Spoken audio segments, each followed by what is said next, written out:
Hello, I'm Steven, And I'm Aaron. and we've just seen Evil Evil Dead Dead Burn. Burn, new film that's out in theaters right now, starring Suella Yakub, Tandy Wright, Hunter Dewin, and it is directed by Sebastian Vanacek.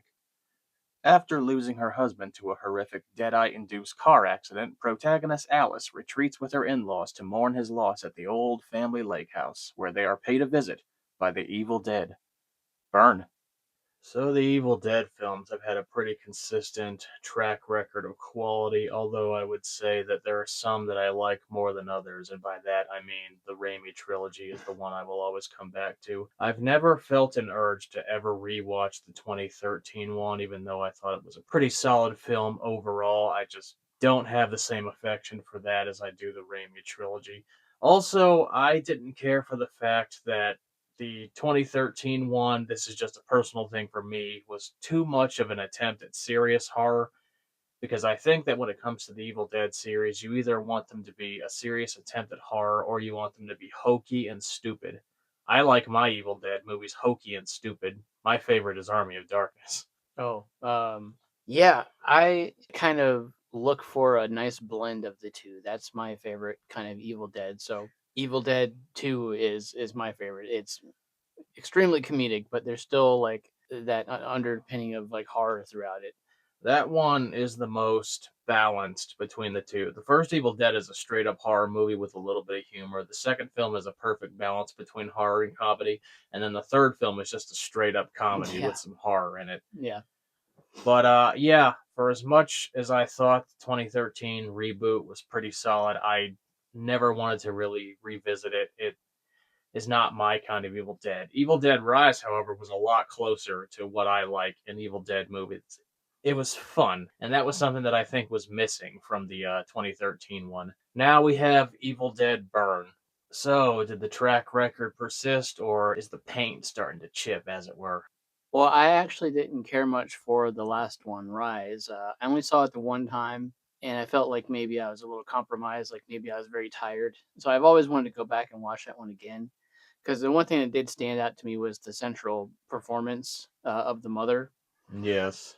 Um, but this one, I actually liked this pretty well. I thought this was pretty good. I do have some problems with it, and a lot of it kind of stems from the first point you made in the opening about what we kind of want from this series. But I'll get into that a little bit later. What did you think of this one?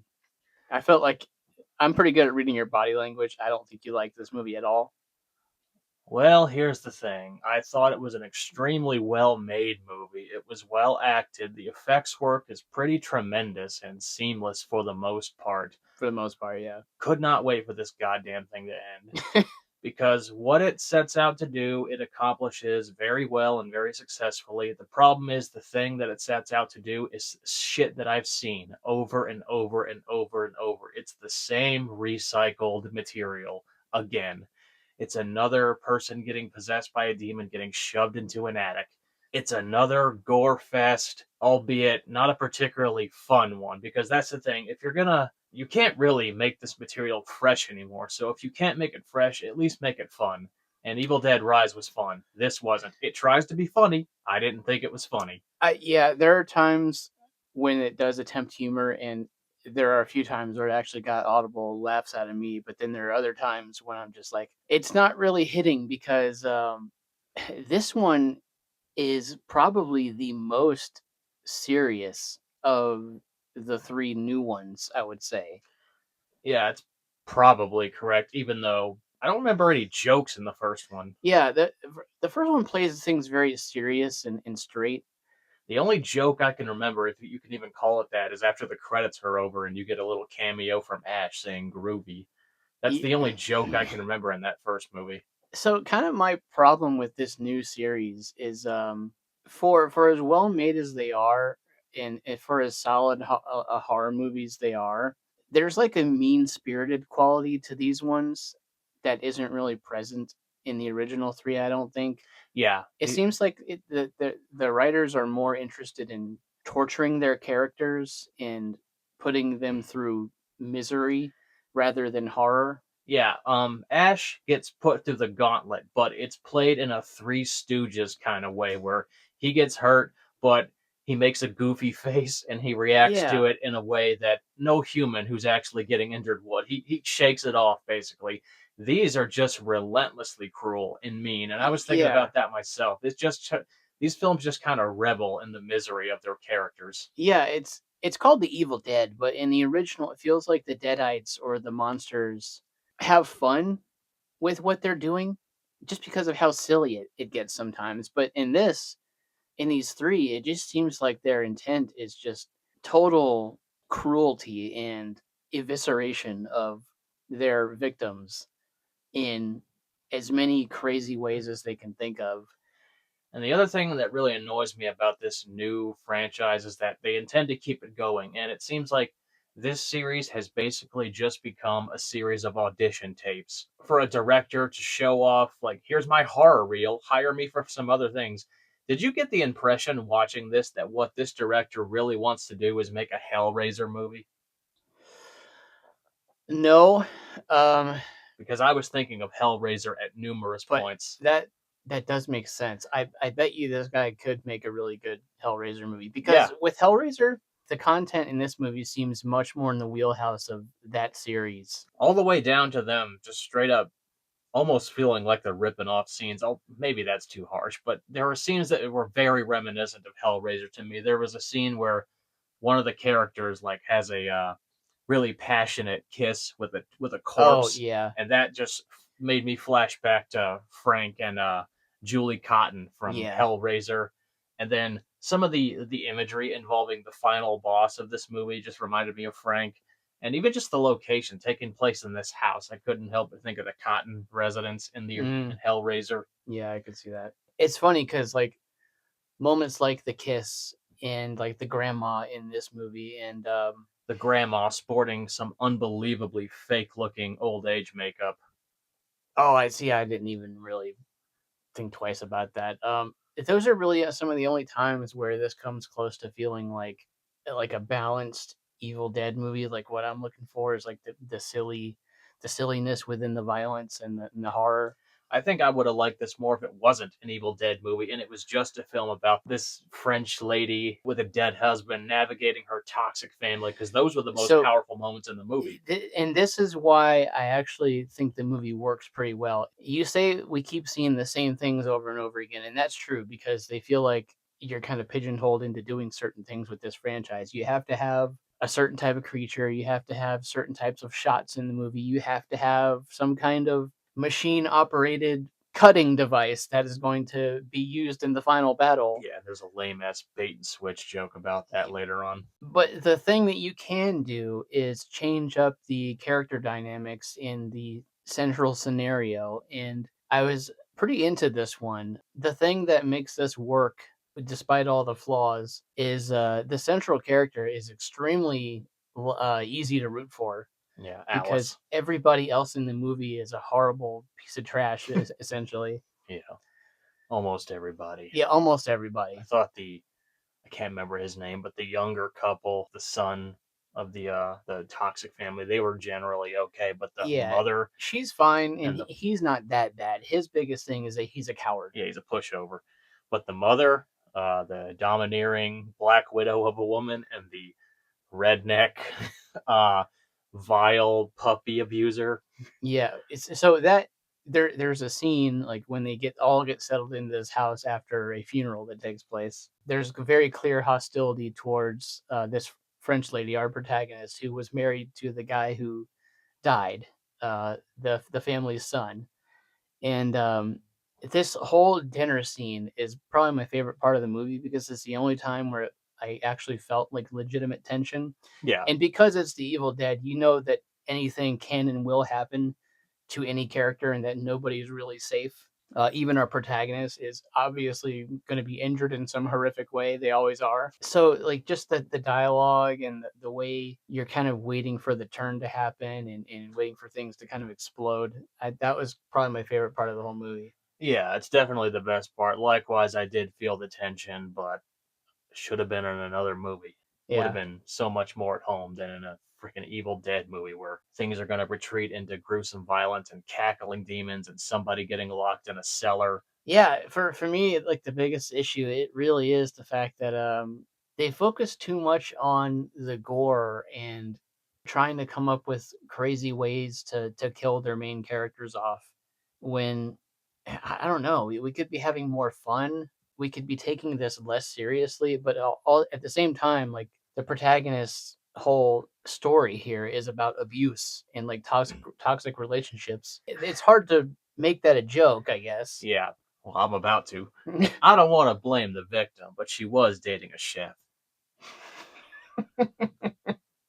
Those guys are homicidal, dude. Yeah. Only a fool would rush scrambled eggs. Yeah, but seriously, yeah, it's about abuse, it's about trauma, and it's about seemingly a family who possibly knew that this dude was a scumbag and just kind of And brushed it under the yeah, rug. just covered everything up.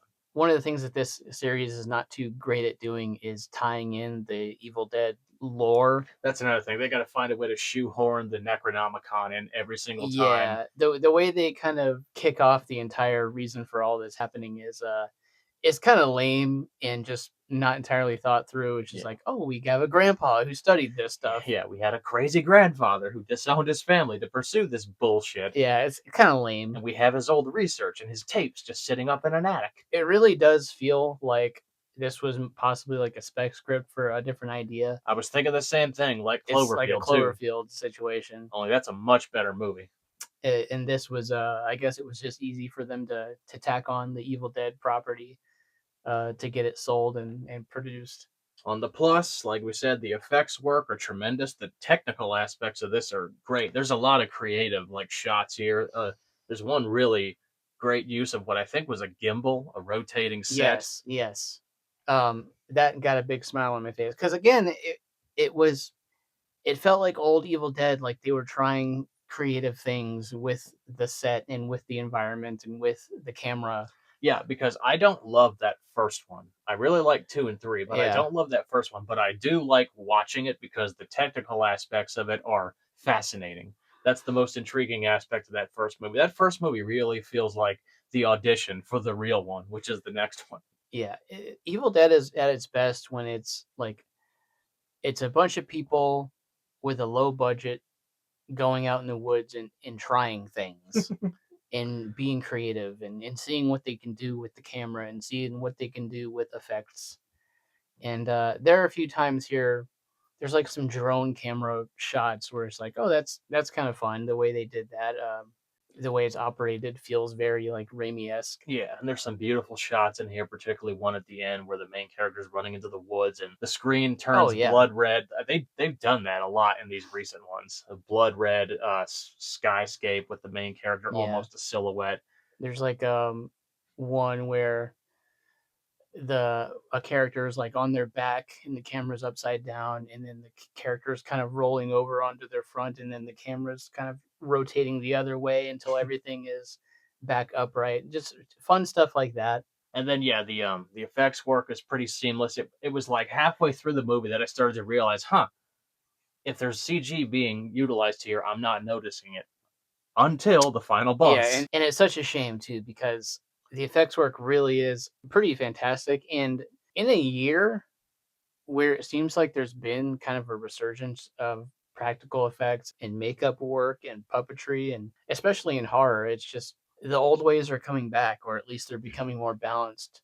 But then an effect that you think should be possible with minimal CG enhancements, they just kind of go the full CG route here. Yeah, and the sad thing is the final boss of this movie is the thing the movie's building towards. It's like Yeah. the driving force of the movie, and when you finally get to it, it looks literally like shit. It just felt like an opportunity for them to do something really fun and creative.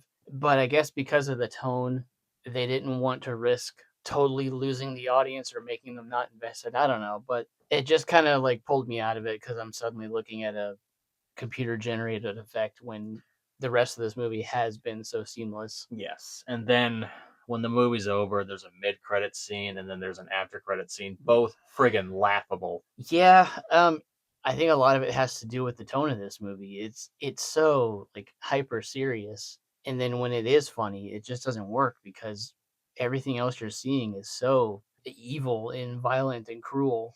And I think part of the reason why this didn't register with me is because I know that we are capable of making something closer in tone to the OG Evil Dead movies because Sam Raimi already did it this year. It was called Send Help. Yeah, yeah. So, what is your final number rating on a scale of 1 to 10? Despite most of our commentary, I feel like being towards the negative side, I actually did like this quite a bit, and a lot of it has to do with just rooting for the protagonist. I found her story incredibly engaging. I really like the performances of the father and the mother, the son and the other girlfriend lady. I can take or leave them. They didn't really leave much of an impact. I enjoyed the grandma as well. There are moments of legitimate tension where it was working for me, and I just wanted to see the main character get out of this alive. So I enjoyed myself. I'd probably give it like a 7 out of 10. That was good, but I just want some of that old spirit back. Yeah, that's actually what I'm giving it to. Objectively, it's very well made and well put together, and the acting is good. I just didn't particularly enjoy it. So, in terms of just the overall quality of the film, I imagine most people will get something positive out of this. So, I'm going to give it a 7. But for me, it just doesn't live up to my personal idea of what Evil Dead should be. And again, it's just, I'm so tired of seeing the same shit over and over and over again. So I'll give it a 7 out of 10. It's fine. So that's Evil Dead Burn, which is a suck ass title, by the way. I'm sure if you're an Evil Dead fan, you'll watch it. When you're given an award by people who have less knowledge, what is it worth? 0.